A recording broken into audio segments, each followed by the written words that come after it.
Hi friends, అందరికీ నమస్కారం. కథా ప్రపంచానికి స్వాగతం.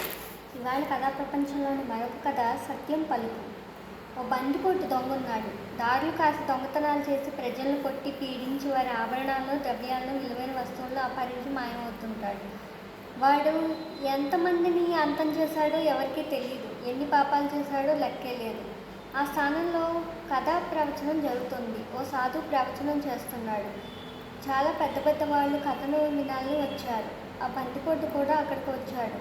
కథ పూర్తయ్యేసరికి రాత్రి అవుతోంది. కథకు వచ్చిన వారిలో బాగా ధనవంతులైన వారు మరలి వెళ్ళిపోతుంటే అందరూ ఒకళ్ళని అడ్డగించి లూటీ చేస్తాను అని అతడు మనసులో అనుకున్నాడు. మానవుడు ఎలాంటి వాడైనా అతడు పాల్గొనే సమాజం యొక్క ప్రభావం అవశ్యం అతని మీద పడుతుంది. భగవద్గీతలోని లేదా సత్సంగంలోని కొన్ని లక్షణాలు ఉన్న లాభమే కలుగుతుంది. ఆ కథ వల్ల సత్సంగంలోని బోధ వల్ల ఆవశ్యకం సత్ప్రభావం కలుగుతుంది.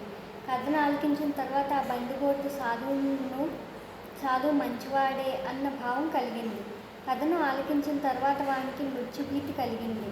మరణానంతరం చేసిన పాపాలకు శిక్షను అనుభవించి తీరాలి అన్న సాధువచనాలు స్మరిస్తూ అతనికి మహాభయం వేసింది.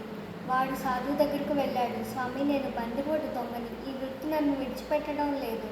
నన్ను కూడా ఉద్ధరించే దారి ఏమైనా ఉంటే చెప్పండి అని అర్థించాడు. సాధువు ఆలోచించి, నువ్వు అబద్ధం ఆడడం మానే అన్నాడు. అందుకు అంగీకరించిన దొంగ స్వగృహానికి మరలి వెళ్ళిపోయాడు. కథకు వచ్చిన వారందరూ స్వగృహాలకు మరలిపోయారు. బందిపోటు ఆనాడు రాజుగారి భవనంలో దొంగతనానికి బయలుదేరాడు. రాజభవనం చేరి లోపలికి పోతుండగా కాపలవాడు అడ్డగించిన ఎవరు అని ప్రశ్నించాడు. బందిపోటు అబద్ధం ఆడటం మానేశాడు కదా. పూర్తిగా మానేశాడు. నేను అతని బందిపోటు దొంగలని బదులు చెప్పాడు. ఇతడు రాజభవనానికి సంబంధించిన వ్యక్తి అయి ఉంటాడు. ఇంకా వివరంగా అడిగితే కోపగించుకోవచ్చు అనుకుంటూ కాపలవాడు దొంగకు దారి ఇచ్చేశాడు. బాబు, నేను నా విధిని పాటించాను. అంత మాత్రానికి నీకు కోపం ఎందుకు అన్నాడు. బందిపోటు నిశ్శబ్దంగా భవనంలోకి ప్రవేశించి ఒక పెద్ద పెట్టెను నెత్తిన పెట్టుకొని బయటకు వచ్చాడు. కాపలాదారుడు ప్రశ్నించాడు, ఏమి తీసుకుపోతున్నావు? ఆభరణాలు పెట్టాను బదులిచ్చాడు. ఎవరిని అడిగి తీసుకుపోతున్నావు అని ప్రశ్నించాడు. బందిపోటు అబద్ధం ఆట కదా. అతడు సత్ప్రభావాన్ని గ్రహిస్తున్నాడు.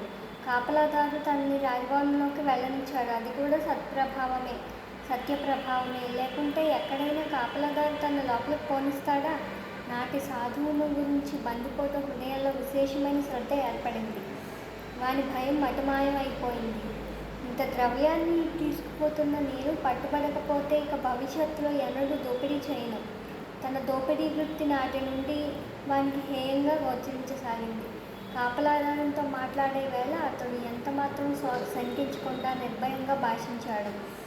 వానికి సత్యం మీద మహావిశ్వాసం ఏర్పడింది. దోపిడీ చేసి తీసుకుపోతున్నాను అనుకున్నాడు.